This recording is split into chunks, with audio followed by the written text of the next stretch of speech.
All right, everybody, welcome back to another episode of NB Bassin. I'm your host, Donald Patterson, here again for another week. New day for NB Bassin. We're now going to record on Wednesdays. My intention was to actually get this down earlier in the day today, but once again, my chaotic life, things never seem to stay the same. But all is good. All is good. Nothing to be concerned about. I am back in my rolling recording studio, working an unusual night shift for me, but after not really working for a month and a half, I don't care what time of day it is, I get the call to go to work, I'm going to work. So here we are. Excuse me. As I said last week, I had something in the works, wasn't quite ready to make the formal announcement. Anyone who follows our social media will have seen that announcement, but for those of you who have not, as I normally start every week with a thank to the companies that I represent and the companies that I am proud to represent, I get to add another company to that list.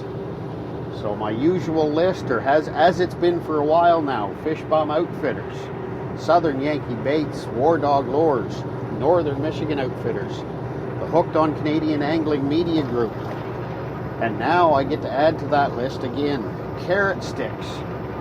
I am proud to say that I have joined the pro staff for Carrot Sticks. So you'll see me waving around some bright orange rods here on the New Brunswick waters in the not too distant future. So I'd like to thank Team Orange for giving me that opportunity and allowing me to represent them. So much has taken place over the last week, or I guess a little over a week since I last recorded.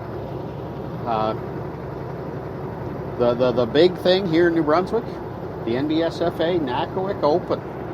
Congratulations must go out to Henry Arsenault and Jeff Shaw, two gentlemen that traditionally fish a lot of events. Their primary events are down in Maine with the Maine Blade Runners and whatnot.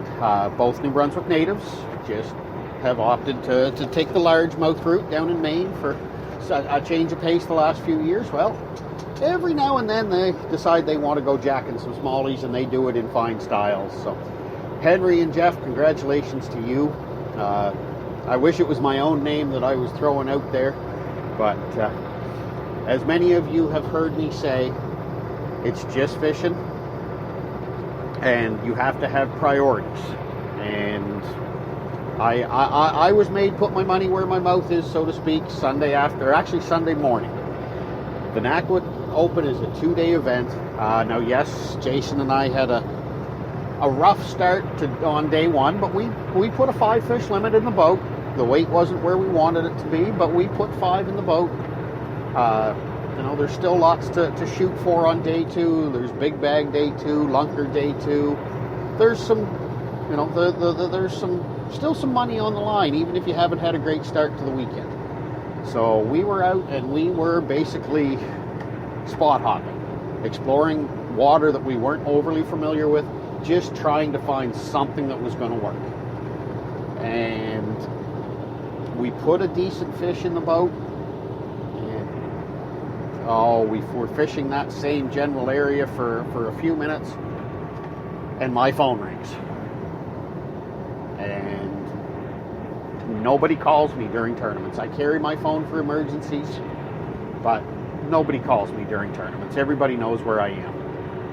So when my phone rings, I get nervous. I picked up the phone, looked at the caller ID, I see my wife's name.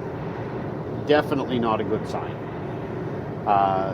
My biggest supporter, my biggest cheerleader, the last thing she's going to do, unless it's critical, is interrupt me during a tournament. So I answer the phone, and nothing life-threatening, but still serious nonetheless. She was traveling to go visit her parents and pick up our son, who had gone to visit her parents for the weekend, because I was fishing and my wife was working. And, cars being cars, it picked that day to break down. So here she is, alone, with the exception of our 12-week-old puppy, in a broke-down car. Called a couple people. Nobody was in the vicinity. You know, I had no alternative. It was come off the water and look after my family. And like I said, priorities being what they are, and it doesn't matter if there was $1 million on the line.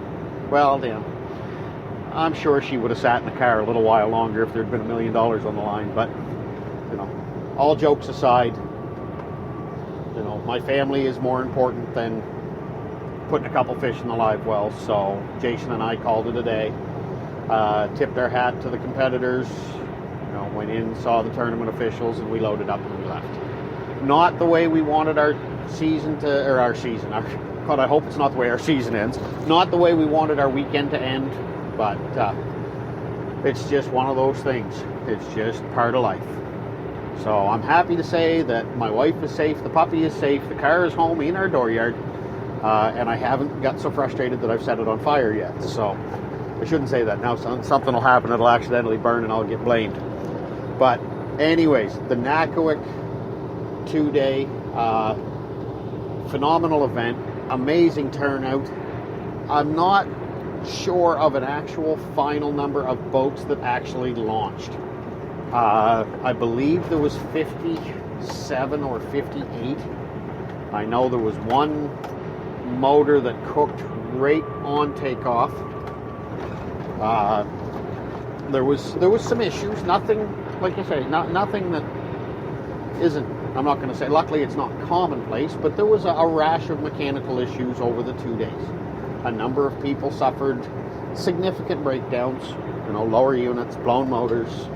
You know, all stuff that's puts an awful damper on your weekend.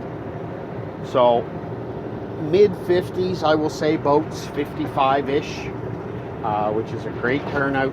It was a really, really great, well-run event. You know, good sportsmanship all the way around. I know when, you know, different people were breaking down, other people were making sure they got picked up and that they got brought in so their fish could be weighed in, and then going back with their boats and towing their boats in later, or taking trucks to a closer launch and getting their boats on a trailer. It's just nice to see the sportsmanship. So all in all, and I can't say enough for what Nakawik does for the NBSFA and this weekend. The Lions Club, which is right there by the waterfront, they put on a breakfast, a phenomenal breakfast for us each morning, Saturday and Sunday both, by donation. You know, if you got $5 in your pocket, you got $20 in your pocket, whatever you have, whatever you can afford, throw it in the pot. Go sit down and have a great breakfast. Compliments of the Lions Club there in Nakawik. You know, they really go out of their way to accommodate us, the anglers who come out there year after year. The Nakawik Open is the oldest bass tournament in the entire country. The oldest bass tournament in Canada. And the community really, really, truly embraces it. And it's something that we hope to see in any capacity continue to grow and flourish. I mean, that oldest tournament in Canada is something that really needs to be capitalized on. That's a huge, huge thing. There's a lot of phenomenal tournaments in the country, both east, you know, here on the East Coast, up Ontario, Quebec, and then once again further west when you get back into bass fishing. You know, there's phenomenal tournaments all across this country. But it's nice to have the title of the oldest bass tournament in Canada right here in New Brunswick. I could go on just about that weekend, just about last weekend, even with the way mine and Jason's weekend ended. I still, you know, just I could talk all weekend about it. Saw a lot of people talking about a hard bite on day one, and the numbers on the leaderboard reflected it. There was a handful of teams that came in with respectable bags, you know, 13 to 15 pounds. You know, and then there was a lot of 8 to 10 pound bags. It was a hard bite.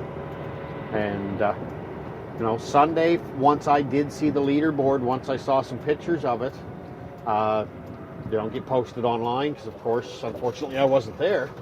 But I'd say the bite definitely turned on for a whole lot more people on Sunday.